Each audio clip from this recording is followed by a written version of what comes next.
Criminal felon and convicted felon Donald Trump was convicted of 34 criminal felonies last Thursday in New York City, and he is now and forever a convicted criminal felon.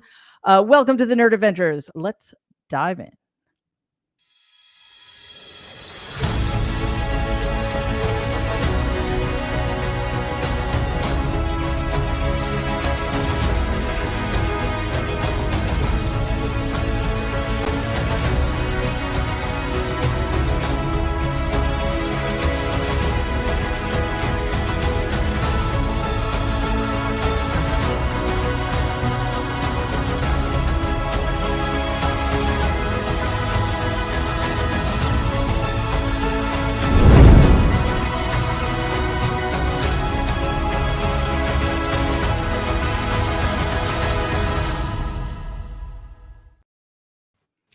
Hello and welcome to today's episode. And hello, Norm. It's great to see you. Technology. Gotta love it. Anyway, welcome to today's episode of the Nerd Avengers, everybody. Dahlia, Danielle, Norm, Jen, it's great to see you all. Kind of a slow news week as usual, par for the course. There's just so little to talk about. But what I will say, because of course I was being completely sarcastic, and as Jen, sorry, having some technical difficulties. As Jen Rubin said last couple of weeks ago, it is literally a fire hose of fuckery out there, and I think one of our jobs, honestly, is to figure out how to pay attention to the big things that actually mattered but are covered disproportionately and in the wrong way, while not losing sight of all of the other also very important things. So it is a huge deal that somebody who was in the Oval Office and somebody who's running to be in the Oval Office again is a convicted felon. That's enormous, and the way it's getting spun on the right needs to be paid attention to. The way the media is once again failing us in covering it properly needs to be paid attention to. But Dahlia, we've got the continuing, not even slow rolling anymore, this very fast rolling Supreme Court crisis, and the crisis in our courts in general. We're looking at Aileen Cannon, Donald's personal pocket judge, delaying inexcusably a very serious trial about whether or not, or the extent to which Donald Trump stole highly sensitive classified documents. I think in some ways the most straightforward trial, something the American people really needed to know about before the election, but now never will. And the fact that there seems to be absolutely no mechanism to intervene in her malfeasance. And we're just learning that in Georgia, I can't even believe this is happening, the appeal to hear whether or not Fani Willis should be removed from the trial, this trial isn't even close to starting, won't happen until October. So Dahlia, you watch this stuff very closely. I hope you have like a standing massage appointment or something, because oh my God. Is that the question? Is the question, the merits question, whether I have a standing massage appointment? I think that would make me feel better, because I know how stressful this all is for you. Now, I don't think that is the question. That you certainly don't need to answer it.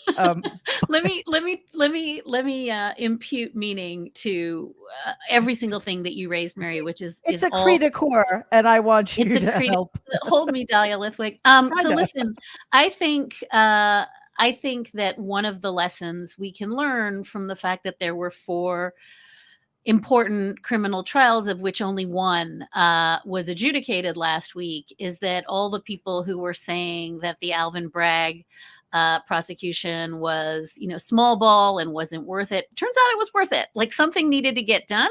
Yeah. And as you say, if I had to rank them, I think the stolen documents and the national security, espionage valence would have been a much better, if I could have ranked them, would have been a much better case. And obviously the 2 January 6 trials as well. But this is what we got, and there was a win, and it was unanimous on 34 felony.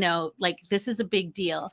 And so for all the people who were poo-pooing it, we don't get to pick our vehicle, and we got the vehicle that we needed, and we should stop second guessing that case. I think the other thing that I want to point, and you're exactly right, that the wheels of justice are super slow. I always remind people, Mary, if you go to the Supreme Court building in Washington, D.C., there's turtles built into the architecture everywhere because they're quite proud of the fact that justice is so painfully slow that you can die waiting for something to happen. And I guess that's something they credit themselves with. But this whole question... Aren't the turtles there because Mitch McConnell owns the court?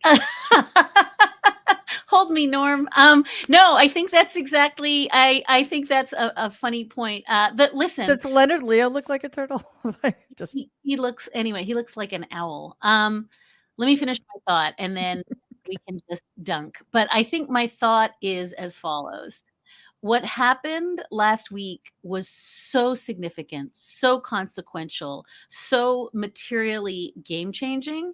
And the fact that it was largely covered as either a kind of set of dunks, couple of days of like dunking on bad lawyers, lawyers dunking on other lawyers on Twitter, radio silence from a lot of leadership on the Dem side about what had just happened, and then calls for lawlessness by massive majority of Republican leadership, and that we are covering it in this incredibly small bore, trivial win-lose circus fashion. This is emblematic of the failure, right? This should have been earth-shattering news. It should still be today earth-shattering news. And the fact that we've moved on to whatever, the Fauci story is and whatever shenanigans are happening today just tells me how much corporate media cannot manage to cover something that is sober and gravitas-y. Yeah, and Dahlia, I want to zoom in on a couple of aspects of what you just talked about. One, that sort of related, shockingly, is that neither the media nor the Democratic leadership understands what they need to be doing here. And two, and maybe we'll start with this one, that the Speaker of the House made it very clear, Mike Johnson, that he's buddies with the radical supermajority on the Supreme Court. He has a hotline to them, and they're gonna fix this. Now, I doubt the fact that there's going to be a fix in the sense he means it will happen, but the fact that he thinks that is appropriate language for a Speaker of the House when John Roberts won't meet with the judiciary leadership in the Senate because separate branches. Where are we, and what do we do to help frame this in a way that gets to the heart of just how insane, irresponsible, reckless, and dangerous all of this is?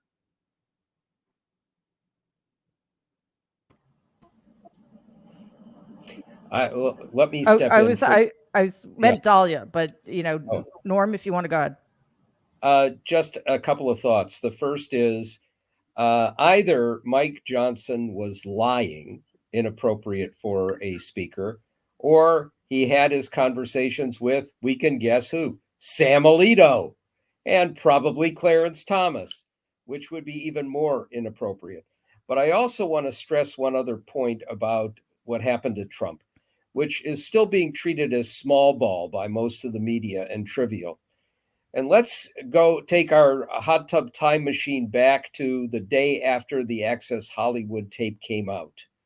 And every Republican figure denounced him in fiery terms. If stories had come out that he had had a long-time affair with a Playboy centerfold model while Melania was pregnant with Barron, followed by sex with the porn star right after Barron was born, the odds are he would have been removed from the ticket. There would have been a firestorm by Republicans scared shitless that this would bring them all down, or it would have basically been the death knell for him in the election. And 400,000 people would be alive today who are not, and many other things would have happened. So this trial was serious business. This was breaking the law in a way that altered the outcome of a presidential election. And while it is, I think we will all agree with Dahlia, it's not at the same level as stealing our most sensitive secrets and very likely sharing them not just with an Australian billionaire, but with the Russians and others is bigger. This was not small, and we have to pound away at that. It was big stuff. I just want to say something quickly. I mean, I think in terms of my preference and in terms of how I wish these trials happened, it would have been the documents January 6th in DC. This one would have been 3rd, and then Georgia.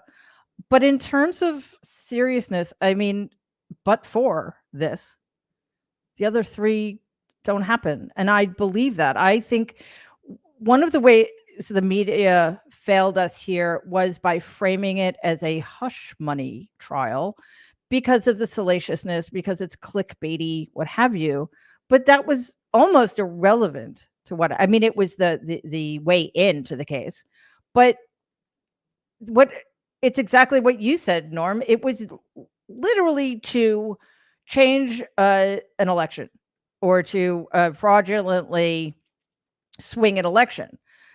That is the only reason we're not talking about it as being the most serious thing that's ever happened is because of the other 2 cases that won't get tried. So Danielle, you said in the chat that it's because, the media just can't handle this. But how much time do they get to wrap their heads around the fact that this man and the entire Republican Party at this point is so corrupt and dangerous, and that they're using this trial to undermine Americans' faith in the justice system, in the legal system, just as they use the big lie to undermine Americans' faith in free and fair elections, and that we're setting up. They're actually helping level the playing field for a man and a party that promises authoritarian rule if they get back in. I mean, I think that what we have to understand here is that it's not that the media can't handle what is happening right now with regard to the demise of our democracy at the hands of a cult leader and his willing sycophants. That's not what's happening here. They're all in bed together. And this is the problem with corporatized media. It is about who is in those C-suites. It is about who those shareholders are and what is in their best interest. And so it isn't like, oh my goodness, I don't know. Should I direct the camera on Donald Trump's tarmac and his plane for 7 fucking hours in the jetway, or do I cover this really consequential story, which is that for the first time in American history, a president of the United States has been found guilty of 34 felonies. Right? Like, this is not rocket science, but I think that what we have to understand here is that this is why, Mary, to be honest, this platform, independent media, and these shows are important for people to be able to get the facts and information that mainstream media does not want to provide them with. Right? Like, we have to understand that at the end of the day, this is about the biggest grift of them all. This is capitalism. This is about what feeds the hungry machine of capitalism that never, ever is satiated. And Donald Trump is that thing. We know that they got more billionaires, got more tax breaks, right, that will expire in 2025, which is their incentive, right, to have Donald Trump back in office. So if they alert the public to who he is and what he's doing, how does that serve their bottom line? How does that help them buy their 7th and 8th home? It doesn't. So I think that we have to understand that, like, I think that when each of us have the opportunity to be in mainstream media and to pop off for 1 or 2 segments, to be able to articulate those points, but it's not a lack of can do. It's a lack of they don't want to, because it's not in their self-serving best interest. Yeah, and Kyle makes a good point. These aren't just billionaires; they're oligarchs at this point, and there's we're doing absolutely nothing to rein them in. Money is power. Although now that you mentioned, I really do want a seventh home. So maybe they got something there. Jen, I know you have something, but I also did want to, because I think it relates to what Danielle was just talking about, the debacle on Casey Hunt's CNN show with her, George Conway, and Scott Jennings, I believe. Anyway, Jen. Yeah, and I can bring that up and then pivot to what I was going to say, which is, yeah, I mean the problem is the media right now. And the example that you just raised, where George Conway was a guest and this guy, Scott Jennings, who's a paid commentator on CNN, was lying through his teeth. And it was so painful for George that he literally had his head in his hands. And so Casey Hunt said to him something like, George, you got to tell me why you have your head in your hands. She shouldn't have asked that because he told her the truth, which is said he's lying. And how can you have this? How can you pay this guy to lie to your audience? And Casey said something that made my skin crawl. Still does when I think about it. She said, oh, George, he's our colleague. We can't talk like that. What? You are paying people to lie to the public. And so let me pivot. It's not just lies. It's just the framing. I'll admit to you, when Donald Trump was convicted, I was euphoric for a moment, maybe many moments. And I said things like, no one is above the law. It's not just an aspiration, it's a reality. Because I was happy that he wasn't acquitted, because that would have been a fucking disaster. But the reality is, the way the media is treating this is Leona Helmsley-esque. Law is for the little people. I mean, it's like they're saying, breaking news, Donald Trump just shot someone on Fifth Avenue. Will it make a difference? I mean, fuck that shit. Like, how often do they say there was looting in stores in California, Right. and then interview the family members and say, but will it make a difference? And the family members say, no, we'll still have them to the barbecue. It's going to be fine. They've got, I'll hire them. It's fine. Like, we do not treat other people who are either charged with, caught, or convicted as like, okay, but will it make a difference? We have such social and moral condemnation on people who violate the law by either being violent or by committing property crimes and so on. And I should have read my own book, Big Dirty Money, plug for it, because I talked about the way, even when it's like the Wait, you didn't read your own book? What's up with that? I did many times, but I mean, I should have read it before I got excited, That's like right Christy before the Nolan. verdict. Yeah, That's right. Christy Nolan you're talking about. Yeah, haha. Yeah, I didn't. The thing about the dog, I didn't put in there, but there's something I wrote about, the Martha Stewart effect. Like, she goes to prison and she rehabilitates herself. And this is something that everybody wants the Martha Stewart treatment. Okay, I'll serve my time, but I want to be back at dinner parties. I want to have, a bottle of wine with my name on it. I want all this stuff. And I do believe that if you serve your time, you do deserve to be rehabilitated. However, Donald Trump has not yet served his time. Donald Trump is not remorseful, and he's lying about these charges. And where is CNN and MSNBC? Why aren't they standing outside every single court trial? Why don't they have a person saying, why don't they have a press conference for all the ordinary people who say, I didn't do it, it was rigged? Because it's bullshit. You had, most cases, I'm sure there are people, we all know there are cases where people plead guilty because they can't get representation. But when there is a trial and the jury finds you guilty, in this situation, when you are a white, wealthy guy and you've had all the most expensive lawyers in the world, I'm sorry, but you are fucking guilty. And where are they? I'm going to stop my rant, but where is the press saying, oh, what difference will it make? In anyone else's fucking life, you're a convicted felon. Arthur Anderson was convicted. It shut the thing down. Anyone else who's convicted, they will not get a job. What the hell? Why are they saying, will it make a difference? Why don't they say it makes a difference? It makes a difference. Don't ask if some people who want to support in this cult, this guy, does it make a difference? You need to say it makes a fucking difference, because what you're saying otherwise is a law does not apply to the wealthy. And that is what Edwin Sutherland said. And that is what I'm now saying. And thank you, Dahlia, because you set this off where I'm having a rage heart attack. I thought you were going to make me feel good about the verdict. No, you're not. But what kind of necklace are you wearing? Have you met? Could you? Oh, good. All right. Okay, I'm done. Yeah. So we've learned in the last few years that the presidency of the United States is the only job you can actually get, despite being a convicted felon and despite not being able to get a security clearance. We need to rethink all of that. Oh, Or and travel. you can be Or travel to 37 yes, and having countries. restricted travel, because for those of you who don't know, there are 38 countries. There's a list of 38 countries that, as a United States citizen, you cannot travel to if you're a convicted felon.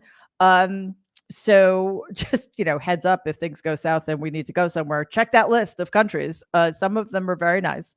But we do that. Not we, the media keeps framing it in completely the wrong way. And just because we're completists here at the Nerd Avengers, I just want to say exactly what Casey Hunt said after George Conway made it clear that Scott Jennings was lying through his teeth to their viewers. She finally, dropped all pretense of being a journalist. And she said, whoa, okay, let's not go there, George. Please, let's not go there. Scott is our colleague, and we're going to treat him respectfully as such. All right. I mean, if that's the way you want to play it. But Dahlia, the problem is that is not an outlier in terms of how all of this is playing out. We have Dan Baltz at the Washington Post writing an article about the two big questions we need to be asking. Which of these two, Joe Biden or convicted felon Donald Trump, will be better for America, and which will make Americans' lives better? I mean, Jesus Christ, asked and answered. Those are your questions. I can think of thousands of better questions to be asking. Like, why is this felon allowed to run at all, for example? But that's sort of what we're up against. But what causes me greater concern, Dahlia, is that the Democratic Party doesn't seem to understand the opportunity costs of not going for the jugular, metaphorically speaking, here. So I want to, if I may, link together what Danielle said and what Jen said, because I think I always go back to the prophetic vision of Jay Rosen, 6 words, not the odds, but the stakes. And it is so interesting to me that we are so obsessed with the odds that, as Jen says, the story is, will this matter? Will this change the odds, not the stakes? Will this change the chance of him getting reelected? And so I just want to tell you, honestly, every time you find yourself in a conversation that is about the circus and the odds of the circus, turn the channel, find something else, because we are going to chase that story. Will this make a difference? Until the day of the election, because that's what we know how to do. And by the way, that story maps perfectly onto The Apprentice. It maps perfectly onto the reality TV culture that Donald Trump built himself. So let's be super, super clear that chasing stories about, Donald Trump shoots someone on Fifth Avenue, but maybe it won't hurt his electoral chances, is not a story that you need to consume. And in fact, you need to demand more. I just want to make one other teeny tiny point, and then I really will answer your question, Mary. This notion that journalists have to be kind to other journalists, because that's the definition of institutional functioning, right? We're nice to our colleagues. That is exactly the same as the justices of the U.S. Supreme Court marching around the country saying, oh, we all get along. Never mind that Sonia Sotomayor locks herself in chambers and sobs quietly when opinions come down. We're all friends. I don't care if people are friends. I don't care if journalists are friends. Don't care if members of the House are friends. Don't care if my colleagues in the press are friends and how they treat each other. That's a story, that's a navel-gazing story about institutional norms that has nothing to do with whether institutions are functioning. And I would suggest that if the conversation has kind of slid into, let's be nice to each other, what you're not hearing is institutions protecting themselves for all the economic reasons that Danielle laid out, right? This is an institution that is taking care of its own and not taking care of the country. The very last thing I want to say, Mary, because it really dovetails with the question you just asked me, is query how we got to a point where there are 3 ostensibly co-equal branches of government, one of which is a monarchy, right? The Supreme Court, unchecked by anything, uncheckable, apparently going to do whatever it wants to do. And we've given up hope, by the way, of checking it. And that monarchy is now in the process of creating a second monarchy, which is the executive branch, right? Which is a president that is utterly immune from anything, any consequences potentially that he commits as president. And ask yourself about the irony, right? If you want to talk about the stakes, that should be the story we are telling. Monarchy creating monarchy, news at 11. And the fact that we are incapable of talking about a presidency that is becoming, with every passing day, immune from scrutiny and immune from consequences, and that people seem to want that in this present conversation, that should be the only story we tell. Well, as long as it's a Republican presidency. Yes? Right. Yeah. Just quickly about that. Essentially, I mean, it matters in the grander scheme how the Supreme Court rules on presidential immunity. It really does matter.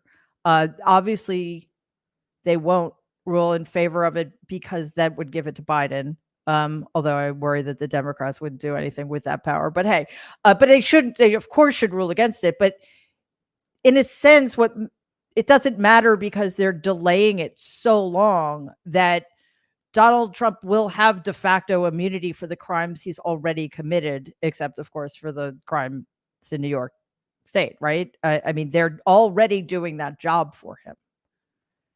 So yes, there's a lot to wrap our head around, but I think if we do make it as simple as possible, because that's what they do in the right. They just do it by lying a lot.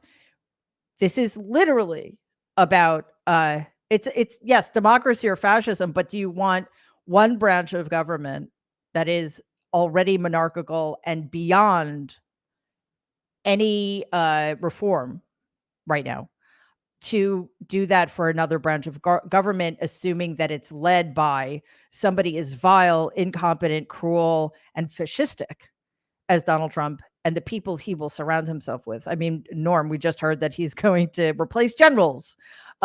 He's going to get rid of the entire civil service and replace it with deploy loyalty tests. You know, if we will in future, we will start going through Project 2025 for people just so we know how bad it is. But in the meantime, Norm, we've got the Republican-led House just absolutely undermining not just the verdict in New York, but like the seriousness of their purpose. I mean, they hauled Fauci in to berate him. I still don't understand what that's going on. They're threatening to send subpoenas to DA Alvin Bragg, who just thankfully made this trial happen in New York, and a prosecutor, Colangelo. And yet, you know, we're still in this weird phase where Democrats can't quite. Oh, and we're learning that Donald paid off witnesses by doubling their salaries in some cases and giving them massive bonuses. According to ProPublica, which has been just doing phenomenal work in the last year or so. Well, they always have, but they've really just helped shape the narrative about the Supreme Court, for example. So, you know, the media, how many times did we see people in the media say Biden needs to drop out because he's too old? I don't see anybody calling on Donald drop out, and he's a convicted felon right now. And the Democrats are still like, I'm not sure what to do. Like, what do we do? Like, the opportunity costs are increasing exponentially by the day. So let me just follow up on that with a few things. One is the nature of today's Republican cult. We had everybody, with a couple of exceptions, using the same script. And that includes Susan Collins, who soiled herself repeatedly but terribly by, among other things, lying about Alvin Bragg. But it's across the board with one, the exception of Larry Hogan, who issued a milquetoast vanilla statement. Basically, let's respect the rule of law, and in this difficult time, let's not try to turn it into a political football, and had Trump's campaign manager saying, this is the end of your campaign, and Lara Trump stomping all over him. And then you've got only Asa Hutchinson, basically, not even the pathetic Mitt Romney, but only Asa saying he's guilty and, he shouldn't be on the ticket. So you've got that. And then on the Democratic side, you have, well, let's first look at the bizarre reality that, to shift off to a different subject for a moment, that Hakeem Jeffries and Chuck Schumer both signed on to inviting Bibi Netanyahu to come and address Congress, which is bizarre beyond belief. And then you've got the continuing reality of Dick Durbin refusing to do anything with the Senate Judiciary Committee to point to the Republican appointed judges. This includes another story today about a Trump judge who took a lavish trip with many others to the Greenbrier Resort and then used that to come out with a bizarre ruling using on the mask mandate, using the presumed software that showed that the term sanitation, which is part of what gave the CDC its authority, referred to something that involved whether you had germs and not a mask, which was itself ridiculous. Where are the hearings on this stuff? Only Sheldon Whitehouse is pounding away at all of that. On the media, just a couple of things. It is the money, but it's not just the money.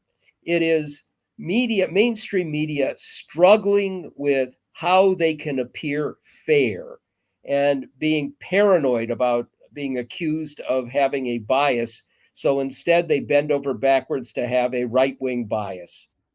And it's partly because, CNN hiring Scott Jennings.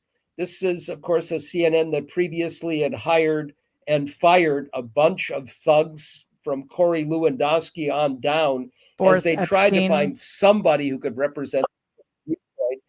And, they end up with the basically the Scott Jennings of the world who do not belong there. Before long, it'll be Nancy Mace, or if she loses in her election bid again, Lauren Boebert. But it's also that they don't know how to cover the stakes, and they don't think people care about the stakes. So they cover what they're comfortable with, which is the horse race. And then I just want to add, we need to be very fearful of what will become of the Washington Post, one of our two flagship newspapers, now being basically run from top to bottom by Murdoch people. Now, they may not have all danced to Rupert and Lachlan Murdoch's tune, but this is where they come from and where they've been trained. And of course, what some of the Washington Post reporters pounded away at with their publisher yesterday was that it's a bunch of white guys. Where's the diversity they were promised? That's certainly a horrible part of it. But just as horrible is who these white guys are and what they're likely to do with this newspaper. And if we turn the Washington Post and the op-ed page, with some great exceptions like our own Jen Rubin, but which is basically becoming a playground for right-wing pundits, if we lose that on the news side as well, or if we stop getting some of the good coverage that their great reporters have done, we're going to be even more trouble. Oh my. It's such a good thing we don't play drinking games on the show, because it would be bad for all of us. Yeah. Danielle, I agree. You said in the chat that Democrats are playing 20th century politics. I agree with you. I just wanted a quick aside to something to what Norm was talking about. I recently read a couple of, just scanning the internet, saw a couple of headlines, and I thought of these must be from the New York Times, and they were from the Washington Post. So, when you can't tell the Washington Post and the New York Times apart when it comes to political coverage and coverage of Donald Trump, et cetera, then you're in trouble because those are the two big ones. And we should be very, very, very worried about that. But just as worrisome, again, is the Democratic Party seeming to think, and we've been saying this for years now, it just has become increasingly important. They're playing by rules that don't exist anymore because the Republican Party set the rule book on fire, and then they buried their ashes at the molten center of the earth. So, Danielle, it's playing by non-existent rules, and it's also playing within the bounds of systems that have failed to hold. And I always think one of the things that's just most mystifying to me is almost single-handedly Mitch McConnell essentially dismantled the Senate, and he stacked the court working within the system. And Democrats can't save democracy by working within the system. I don't quite get that. So I wanted you to see if you could dive deep into the issues, and if you see anything to do about it. I mean, if it were up to us, obviously we would get rid of Dick Durbin at Judiciary, and we put maybe Sheldon Whitehouse in charge. I'm not really sure what we as observers and voters can do, though. Other than wanting to dive into a bottle of Casamigos right now, after Norm's I don't know what that is. Wonderful monologue. What is that? Tequila. So Here's what I will say. The reason why I said that Democrats are playing 20th century politics is because Democrats have always found themselves hindered by the rules, hindered by this idea that they are going to be the quote unquote adults in the room.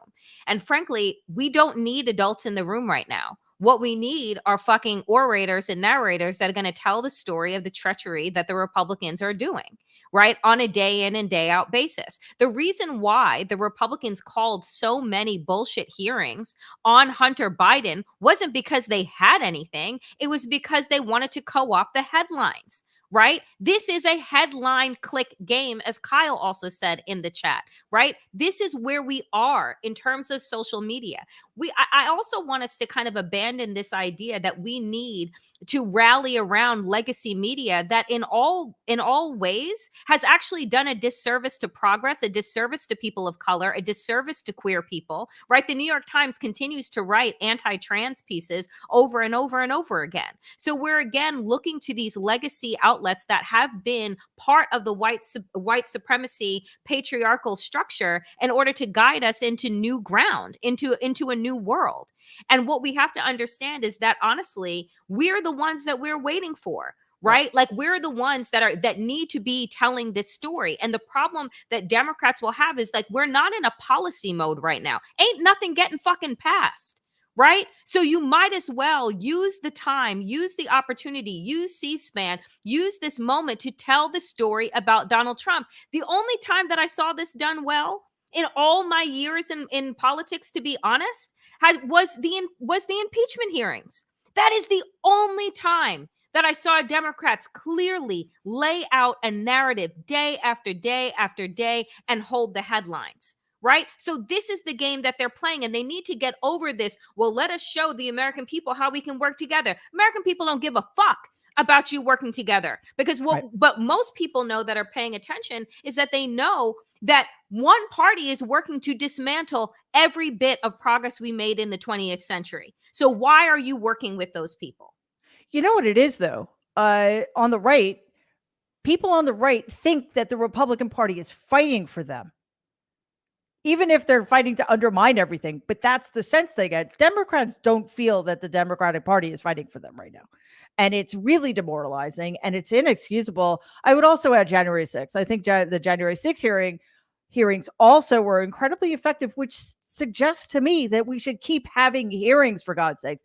Do you know how many crimes were committed in the Trump administration? The fact that there haven't been hearings about the mass death of Americans on their watch, just about the mask mandate. How many lives would have been saved if there had been a federal mask mandate in place throughout, right? Anyway, there are so many ways to be effective communicators. And Danielle, you're absolutely right. Waj, I want to go to you. Fuck them corporate media. I mean, they're not going to change. They have their agenda. It's not going to work out well for them if they get what they want. Totally be careful what you wish for here, corporate media. But it is up to the rest of us. And can we compete? I don't know, but we have to challenge them on a daily basis, because what we're doing and what many other people are doing, this is the new media. This is where people are increasingly going to come to get their information. So everybody subscribe. It's because seriously, like this is where it's going. And, we are in many ways the future of American media if we can just get enough traction. Waj, good to see you. Hello, from sunny San Diego, where the 1% have invited me to speak to them, and they put me in like a very nice hotel. I'll just say this: if Americans realize how 1% live, like I think there'd be riots the next day. Like everyone thinks they're well off, but then like once you get like a taste of wealth in this country, you're like, this is a brave new world. Like they put me in first class, and I was like, if I have to potentially kill one person a year to get first class for the rest of my life, I would consider it. But this is where I am right now. This is getting very dark. Waj, you started with misinformation because according to our cub reporter on the ground, it is not sunny in San Diego. It is, and now you're like saying you're going to play Squid Games so you can be first class. I'm just saying what wealth does to people. It makes people, even a person like myself, I'm sitting here with these dark thoughts. No, but thank you for having me on. Sorry for being late. I saw in the comments that people quoted Danielle that there's a much fuckery afoot, quote unquote. That wasn't Danielle. That wasn't me. That was Jen Rubin. The firehouse. Firehouse of fuckery. I always, I mean, there's something about when somebody doesn't swear as much as the rest of us do, swears, that it just has like special frisson. Yeah, I never swear either. But, listening to what Danielle was saying, and we talk about this often, and also what you're saying, Mary, first and foremost, when it comes to corporate media, don't underestimate YouTube, don't underestimate Twitch, don't underestimate X, don't underestimate what's happening on TikTok. Because as we've clearly seen, even Joe Biden, as he's bypassing the New York Times, realizes oh so slowly that the majority of people are getting their information from other sources. For better and for worse, New York Times, Washington Post, the fuckery that's happening in the Washington Post, that's going to be bad.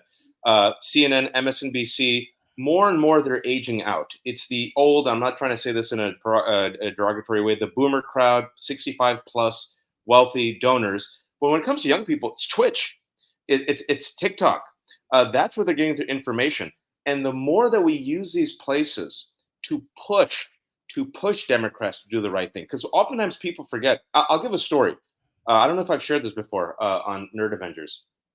My friend who works in the government, he had a meeting with Obama.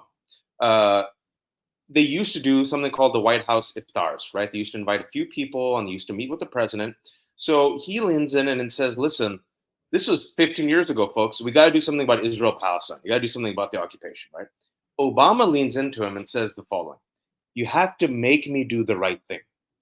You have to make me do the right thing, which is slightly like disturbing that someone would say that, but at the same time, that's how politics works. You have to push them.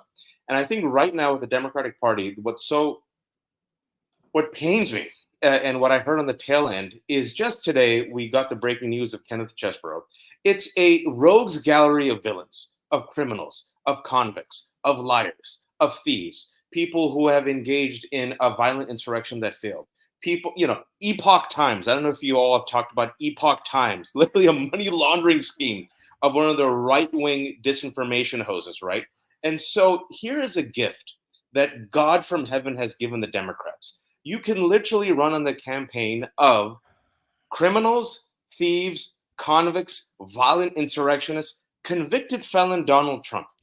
And I'm sorry, but I haven't heard it It's literally been forgotten. It's been forgotten, Mary. Like, what was it, just a couple of days ago that Donald Trump lost a case in New York where a jury of his peers was convicted in 1 day or less of 34 counts. It's not on the front page anymore. And you sit there and you ask yourself, okay, what Danielle said is when Democrats actually ran with this, with the impeachment hearings, and when they did this with the January 6th investigation, it was on the top of the news. And the data shows that it helped the Democrats in the midterm elections. When I've used this example before, and I will say this, Kevin McCarthy, he openly admitted in 2016 that they did Benghazi and Emailgate to hurt Hillary Clinton. Did it hurt her? It did hurt her. So now we have 5 months out, Mary, and you're looking at the polls, there's a slight shift, but even if this hits Donald 1 to 2 points with independents, and the small estimates that have come out so far said it will. You've seen the independents say, like, I can't vote for him. 15 to 20% of Republicans say I can't vote for him. That, Mary, is the election. That is the election. If you just run on that. And so I'm sitting here thinking to myself, why are Democrats, me and Danielle say this often, God bless Michelle Obama. She said, when they go low, we go high. 8 years on, I'm saying, you know, when they go low, you could do an MMA move, take out their legs, put them in a friggin' bear hug, and make them tap out. And this is my frustration, Mary, with the Democratic Party, is they play it safe. They're always terrified of their own shadow. The shadow's black, by the way, their base. You see, too soon. And you see now Joe Biden on immigration, doing with the migrants, literally following up on what Trump did. I'm sorry to say, I think that's shameful. It's grotesque. To wealthy donors without realizing their base, like you said, Mary, wants fighters. And you have Jasmine Crockett in front of you. You got Jamie Raskin. You got AOC. When fighters fight, the base responds. And I just hope that we could put enough pressure on some of these fighters in the House to lead the way for the Senate. And the last thing I'll say, because it's just, I know Mary enjoys it when I said the last thing I'll say, this bipartisan letter signed by Dick Durbin and Mike Johnson to invite Benjamin Netanyahu to Congress, that to me is like, this guy literally is mocking and ridiculing Joe Biden. Why are you signing to the bipartisan letter? Anyway, so that's mine. I mean, Netanyahu hates America. He just likes the right wing of America. I mean, it's such a self-own. And at this point, we need to see this as self-defense, right? They're trying to murder democracy. We need to defend democracy against them. And for those of you who don't know, I have a second-degree black belt in Taekwondo. You can effectively, even with Taekwondo, you can effectively immobilize an opponent without hurting them. You know, you can also hurt them if you want, but you don't have to. So this isn't about doing what they do. This isn't about destroying other things in the process of the fight. It's pinning them down and not allowing them any longer through their lies and their violent rhetoric to debase us. So hopefully we'll see some shifts, but all I'm seeing on the Democratic side, because again, I think the consensus is the media is going to do what they do. And there's really not too much we can do about it except create our own counter narrative that doesn't make the kinds of egregious concessions they make. But, you know, if they're flooding the zone, we have to flood the zone as well. And I do find it, you know, there are times when I just like, is nobody talking to these people? Like, did they, Schumer, Jeffries, is there nobody saying, are you out of your flipping mind? To make common cause with Republicans about anything, I think is suspect at this point.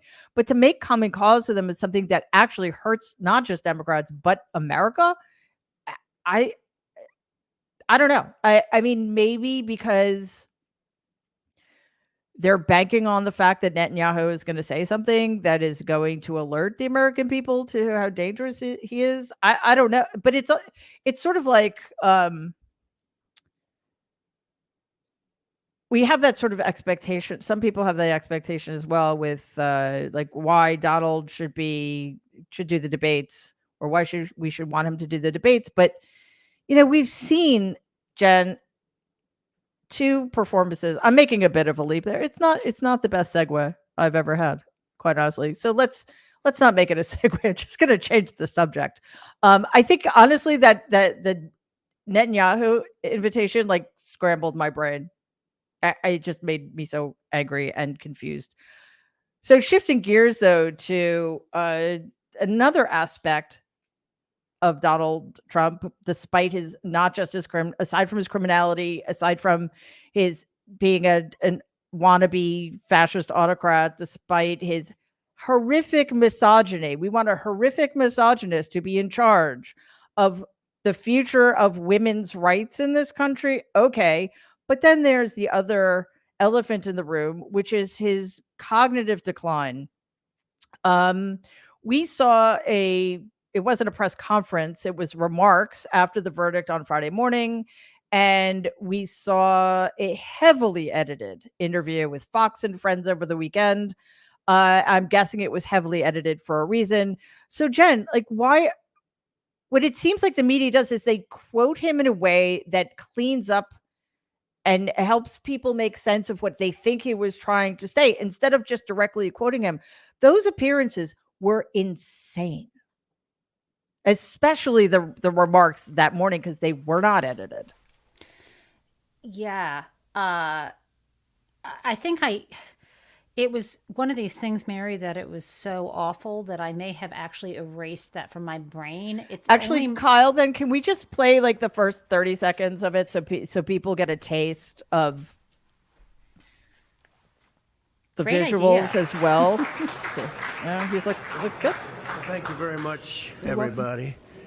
This is He wrote this shit down, by the a way. case where if they can do this to me, they can do this to anyone. Yes. These are bad people. These are, in many cases, I believe, sick people. Well, look at a mirror. When you look at our country, what's happening, where millions and millions of people are flowing in from all parts of the world, not just South America, from Africa, from Asia, from the Middle East.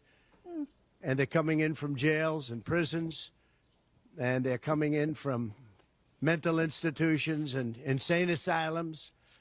They're coming in from all over the world into our country. And we have a president and a group of fascists that don't want to do anything about it because they could right now, today, he could stop it. But he's not. They're destroying our country. Our country is in very bad shape. And they're very much against me saying these things. They want to raise your taxes by 4 times. They want to stop you from having cars. Their ridiculous mandates that make it impossible for you to get a car or afford a car. yeah, Detroit wants you to Make stop it having very cars. possible Okay. for China to build all of our cars. Yeah.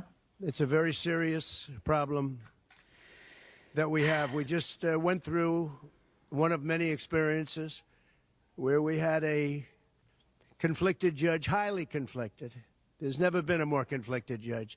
Now, I'm under a gag order, which nobody's ever been under. No presidential candidate's ever been under a gag order before. Because none of them have been I'm on under a trial gag order. before. Yeah. Nasty gag Or order. threatened jurors. Where I've had to pay thousands of dollars in penalties and fines. It was And 9,000. was threatened with He jail. found it under his couch cushion. Think It's of a it, I'm the rounding order leading compared to the $500 million candidate. he owes. I'm leading Biden by a lot. and I'm Okay, all leading- right, that's Okay, enough. I Whoa. can say, yeah. So, Wow. Mary, I remember you and I were talking about this. Now my memory comes back the other day, and I think I might pitch it back to you. But I recall that, like, it seems so weird to me that he's having this press conference the day after he's convicted, and the first thing he starts talking about is illegal immigrants and brown people coming into America, which I thought has absolutely nothing to do with anything.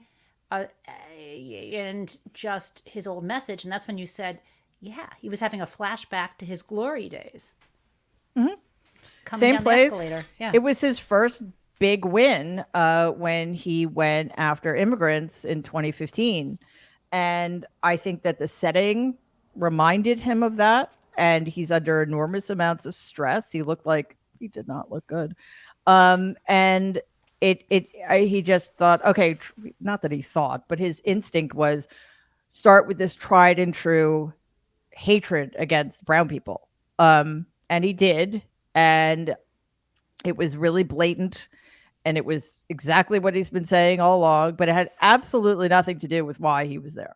In case of emergency, break xenophobia and racism. Yep. And That's then right. it's so interesting because the next thing he goes to is taxes. So he's like, okay, I may be 34-time convicted felon in Looney Tunes, but I'm not going to raise your taxes, even though for the middle class he probably will, which his plan did before. And I'm not going to take your cars away. What next? They're going to force you to eat fake meat. I mean, like, They're taking your meat away too. they're taking your meat and your cars away. I mean, but again, like, why was this treated as a normal situation? Where is Walter Cronkite? I mean, Donald Trump keeps saying, where's my Roy Cohen?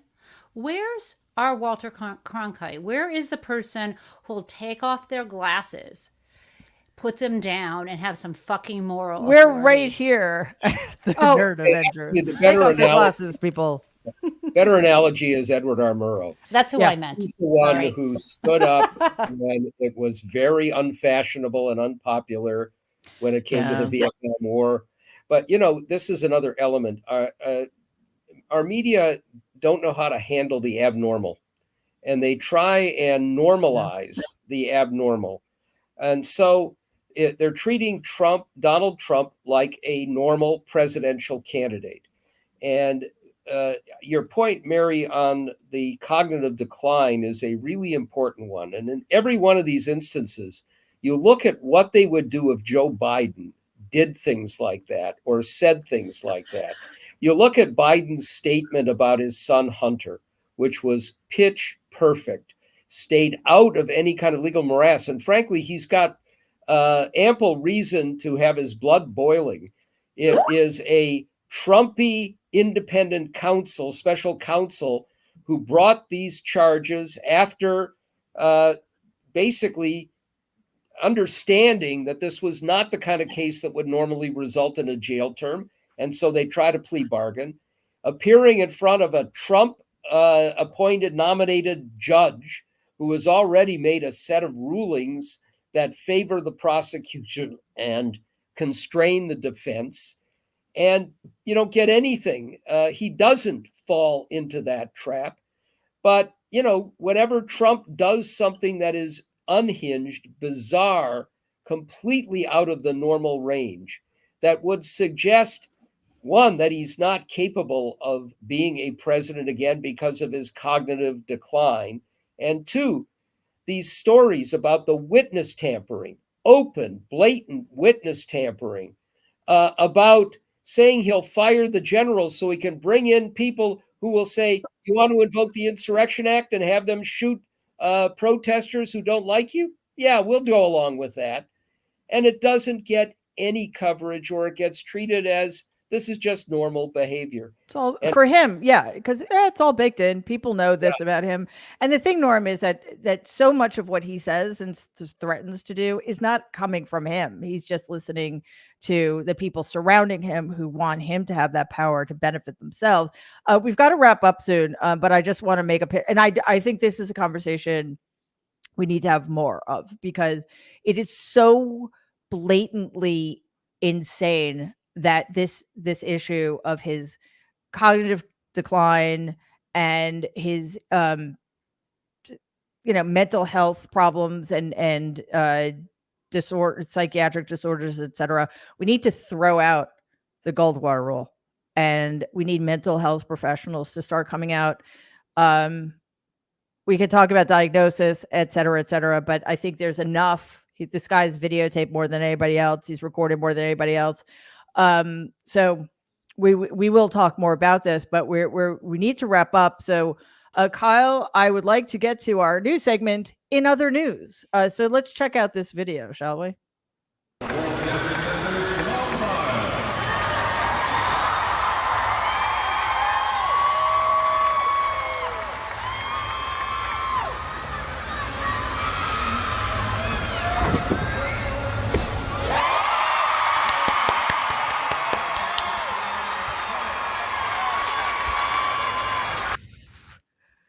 Simone Biles, ladies and gentlemen, winning her ninth. She didn't just win her ninth U.S. championships overall. She won gold in every single individual event at the age of 27. Amazing. I mean, what this woman has been through, the role model she's been for the sport, for women. I mean, anybody, it's just like it makes me want to cry. She's just the brilliance of her and that performance, and the fact that she keeps showing up and just doing these extraordinary things, despite I'll leave the traumas she suffered aside for a moment, but her experience in the Olympics a couple of years ago when she experienced something called the twisties, which only gymnasts and maybe airline pilots would understand. It's when you lose all sense of spatial awareness while you're in the middle of the air, and because she's cares about her well-being and the well-being of her team, she withdrew because that's extraordinarily dangerous, and she got all sorts of hate online from people who do not understand, who think it's perfectly reasonable to ask women to, entertain them, even though it might kill them. People do not understand how dangerous the sport gymnastics is. So the fact that she had the sense and the guts to withdraw and is coming back better than ever. I mean, Norm, it's just like, woo, it's just extraordinary. Watching women's athletics here, Title IX was one of the most significant things that I think has happened in this society in the last 50 years. And as you watch these supreme athletes in all these different sports and recognize it's not just physical ability, it is the capacity to overcome all of these obstacles, to have the discipline, but also a level of decency. It's just astonishing to me. And, I've loved the WNBA since it started. I'm delighted that it's now starting to get the attention because these are better athletes than the men. They learn the fundamentals. And you see this with these gymnasts. You see it with these skaters also who've had some of the same kinds of traumas. And to watch this and watch these women with this incredible level of talent and fortitude, and then realize what women are having to go through in the aftermath of Dobbs and with the misogyny that's everywhere, and seeing that play out with some of the male sports writers stepping in and saying stupid things about Caitlin Clark and Angel Reese and the rest. The contrast is really striking. Yeah, and Danielle, I think Norm makes a really interesting point. There are sports where it's an equal playing field. I don't mean in terms of compensation. I think tennis might be the only one that comes close. But in terms of physical danger, I think women and men playing tennis are, they're not in any more danger than the other. But in gymnastics and ice skating, for sure, in ice skating, you've got the men throwing the women through the air. And in gymnastics, the two, I think, most dangerous events in all of sport are balance beam and the vault. Men don't do either of those events. Mm-hmm. Oh, and maybe the parallel bars too. Yeah, I think that, I appreciate Simone Biles so much because one, I think that it took tremendous courage when she has spoken out on mental health and on sports and taken the lead on that. And because of doing so, she's given other athletes like Naomi Osaka, the ability to also talk about mental health. I think that we put athletes, on a pedestal that we love to tear them off of. When they mess up in our eyes, right? Or show weakness, because they're our modern day gladiators in a lot of ways, where we get to be the spectators to the damage that they put their bodies through for our entertainment. Mm-hmm. Right? Like that's what this is. And so I just want to make a point too on what Norm said about the WNBA, which could be an entire other segment in and of itself, again, and just talking about racism in this country and privilege and the protectionism and infantilizing of Caitlin Clark right now, which I think is an absolute, again, I'm somebody that is new to the WNBA, so I'm not going to, feign I'm a bad lesbian to be like, to having had been, rah for it since the beginning. Yeah, there goes your membership right, card. I know, God damn it. But I think that it's important to raise up like these two, amazing women. You have, Angel Reese, and you have Caitlin Clark, and you have both that were fouled in, egregious ways Yeah. because of who each of them are. But Yeah. only one has been in cycled news for the last fucking several days. Front page of Right? newspapers. Front page of the newspaper for a goddamn foul in a game. Right? Yeah. But Caitlin Clark was Angel Reese was almost knocked unconscious. Right? And no conversation was had because it's like, oh, well, that's what black girls do. Yeah. Like, so it's Black on black crime, Yeah, it's very wild what's happening. And again, just going back to the earlier conversation about the media, you need to pay attention to what's being fed to you on a regular basis, because it's has a purposeful outcome, right? Which is division. Yeah, absolutely. And Delia, something I just want to pick up on something Danielle said, and then you and just quick statements from you, Waj, Jen, about this, because we do need to get going. But I think this is important because Simone Biles represents so much about sport and the strength of women, and as Danielle said, mental health. And I think what we need, which one lesson she's teaching all of us, is that sometimes saying no is the strong thing to do, right? Yep. Mary, you and I have had this conversation via text like how many thousand times the last couple of years, because I think that there is an expectation that women like take it for the team, take it for the gender, take it for the war that we're all participating in. And as I have said to at least Jen and to Mary in the past, often when things are cratering, there's this notion that women will just do extra work because we're here to serve, right? We're the scullery maids of constitutional democracy. And I think it's just a mistake. The other thing that I think is laced into this, and I'll say this quickly, is that we are acculturated to watching women suffer like it's porn.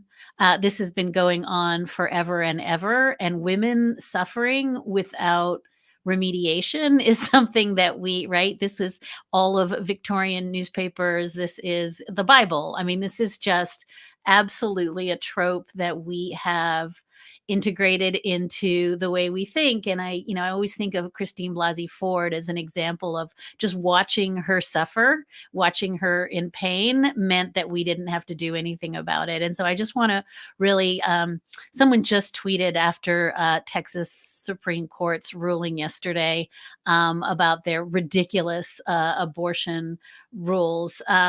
Someone just tweeted, like, women don't have to be dying for us to pay attention. And the fact that we have absolutely metabolized watching women dying as a form of its own reward is a huge part of how we got into trouble. It is indeed. We're going to leave it there.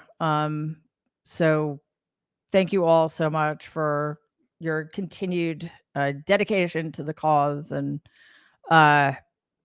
we're here for the duration. So no, it wasn't a filibuster. It was a brilliantly made point that we all need to hear. So Dahlia Lithwick, Waj Ali, Daniel Moody, Norm Ornstein, Jen Taub, thank you so much for being here. To everybody watching, thank you for being with us as we continue to grow Mary Trump Media and the Nerd Avengers. We so appreciate it. We will be back on Thursday, 12 noon Eastern time. And when is the next episode of A Muslim and a Jew Walk Into a Podcast happening? We are landing at our official time every Wednesday at 3 p.m. Eastern time. Fabulous. So be here Wednesday, 2 p.m. Eastern, with Jen and Waj co-hosting A Muslim and a Jew Walk Into a Podcast. And you might see Jen eat a blueberry bagel. Okay, we want people to watch, so let's not tease with that. Never, I would never do that. Well, we'll see. They have some surprises up their sleeves. So seriously, join them tomorrow. It's a phenomenal show. We have new shows coming. The content's incredible because these guys are all incredible. So tomorrow at 2:00, Nerd Avengers back Thursday, 12 noon Eastern. Thank you again. In the meantime, please stay safe and be kind.